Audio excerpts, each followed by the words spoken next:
Hi, this is Alex from phpacademy.org, and this is a PHP video tutorial for the new Boston. Now, we've already looked at include and require, but what about require once? Now, require once looks like this. It works exactly the same way, as require and include on their own. You can also use include once as well.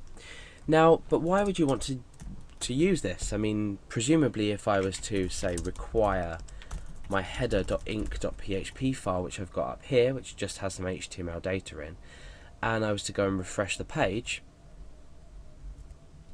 you can see that it just says Alex's page. So we've included this, we've required this header in. There's not really any difference in output when we do require once. It's exactly the same thing. It produces exactly the same result. But there's one difference. If you use require once throughout your page, it will check to see if this file has previously been required, and if so, won't require it. So let's have a go at now requiring, and just requiring, not requiring once, header.inc.php in here. So let's press F5. Now you can see that it's required, or included if you like, the file twice. Now bear in mind that throughout this whole process we can use the include once as well as the include. So require once header.inc.php and require header.inc.php. So now what this has done is it's required header.inc.php once, but then it's required it again without using the once. So let's try and swap these around and see what result we get out. Okay, so you can see that what's happened is we've already required, or included if you like, the header.inc.php. So now what this statement will do, if you like, it will check to see if the header.inc.php has already been included, and it will include it if it hasn't been included, and if not, then it won't. And require once is similar to doing something like this.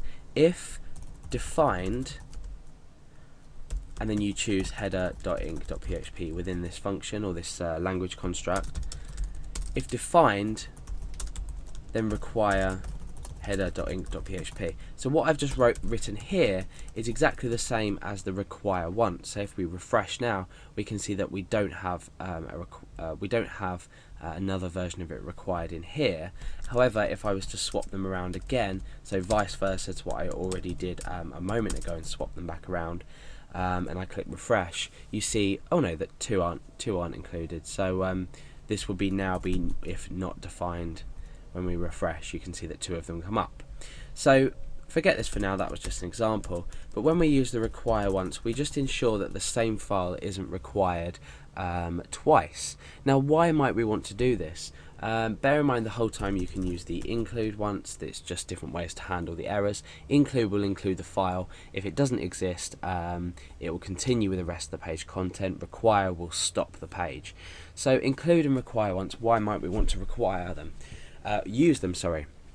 So if we've got a large, say, core file where we're keeping variables, different functions, connecting to our database, just things like that, and we then go to require the file twice, we're significantly slowing down the execution of the page.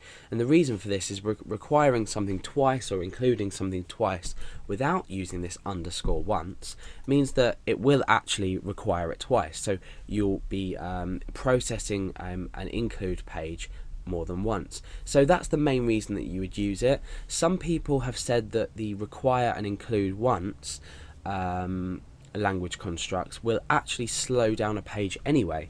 However, nowadays with processing time, it won't actually make much difference. So you're much better off using this include underscore once or require underscore once to save the speed of your page for later on, just in case you do happen to include or require something more than once.